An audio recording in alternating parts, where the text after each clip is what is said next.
Welcome to episode 4 of Bell Peppers and Beef, a Cowboy Bebop podcast. I'm Paul. I'm Justin. And Dave. Alright, so what happened in episode 4? Bebop crew got themselves messed up with some bioterrorists. Eco-terrorists. Yeah, I honestly thought they were using that more as a Or cover. eco-soldiers or something, I don't know. Nah, that was a bit more their title. Okay, so here's the plot synopsis. Faye is stranded on the orbit of Jupiter with no fuel or money, unable to travel. She waits for someone to arrive. Eventually she finds a ship drifting, only to see it with a dying pilot. Pilot gives her a briefcase and tells her to go to the ISSP. Meanwhile, Jet and Spike track down a bounty hunter at a restaurant who leads to an eco-terrorist organization. Their paths converge, and the three meet again as the episode progresses. Alrighty. So, David, you took notes on this episode as well. What did you write down? Well, to get things started, it kind of emphasizes the simple point that in most circumstances with Faye, she usually has some very bad luck. Okay. So, early on when we first see Faye, she's got all this, food shit flying around in her little compartment gimmick. Hey, girls gotta eat. Well, fair enough, but I have a question. So, I get the packet that says chocolate. I get the other food types. Why does she have a random open, empty packet that just says salt flying around? Did she just go fuck it, I want salt for lunch? Well, if she didn't have much of anything else, could she really have any sort of choice in the matter? Salt dehydrates you. Sure, it dehydrates, but at least it gives you the vague feeling that you're eating something. And with Faye, she can get a little desperate.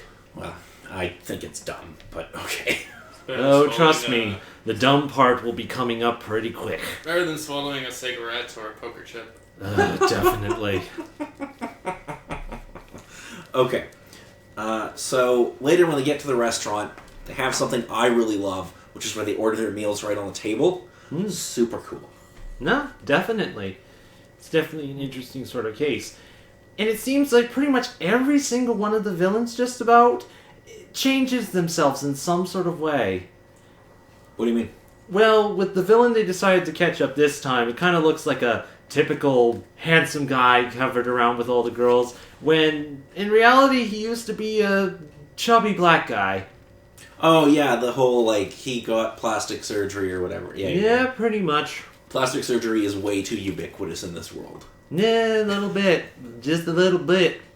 Okay, so basically they're hunting down this guy. These eco-terrorists show up and just murder a bunch of people. Yeah, pretty much. And of course, they bring in the old-time tradition of the mom being the boss and all the guys working for her either being her children or people that call her mother. In certain respects, it works. In this sort of respect, it just kind of leaves me... Okay, so I have a question, because I'm not familiar with the series. So Faye gets this briefcase with something in it Blah. that we don't know about, at least at this point in the episode. More so blah. He tells her to take it to the ISSP. The hell is the ISSP? Supposedly, it's the national security system of the specific planet that they were going to. Again, sadly, me with names, not knowing specifically. But it's the planet that these bioterrorists kind of have under ransom. Okay. Alrighty, so basically it seems that the eco-terrorist plan, I can't remember their name, is they have this... Okay, I don't understand how this virus thing works. Oh boy, this is one wonderful specific thing I kind of remember. Of course, the name of this specific virus is Monkey Business. Yeah, I wrote that down, because I love that name. It's a great... So, does it just turn people into monkeys? Yes. Essentially, yeah. Okay. It brings out the primitive nature of human beings. Turns them into terrifying monkeys. Yeah. Lovely little monkeys. They are not lovely, they are terrifying. Yeah, I know. It's not the worst thing. So, yeah. So, at the end of the episode, I have issues. They have this canister of monkey business or whatever, and there's some nonsense about, if we hyperspace and it won't hurt anybody and a bunch of bullshit. Oh, right, because it Ah, kind of yes. has a little chase through hyperspace. Yes. I hate it. It's just... It's the science of this universe, I guess. Meh.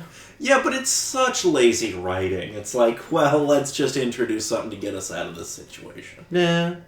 So, a couple Yes. little notes I made about this. Has Resident Evil taught us nothing? Nothing about viruses that do these sorts of things?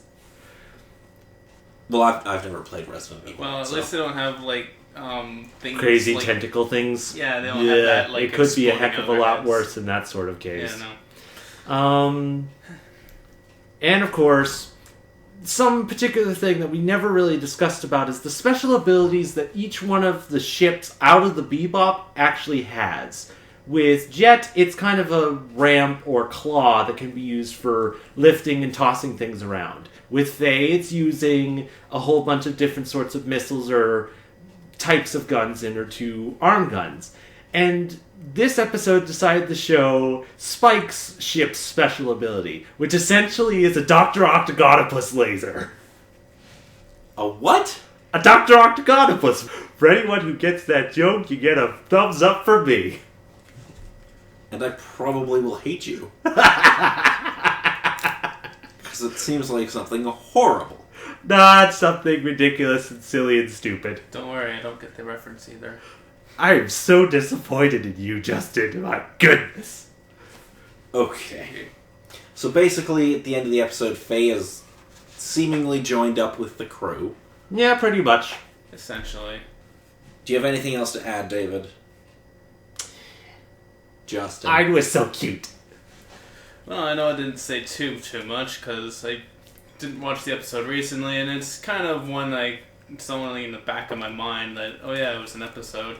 Nah. I don't have really a whole lot to say about this one, honestly. So, Justin, give it one of your famous scores out of 10. And by that, I mean you would completely ignore giving it a score out of 10 and you give it a random word.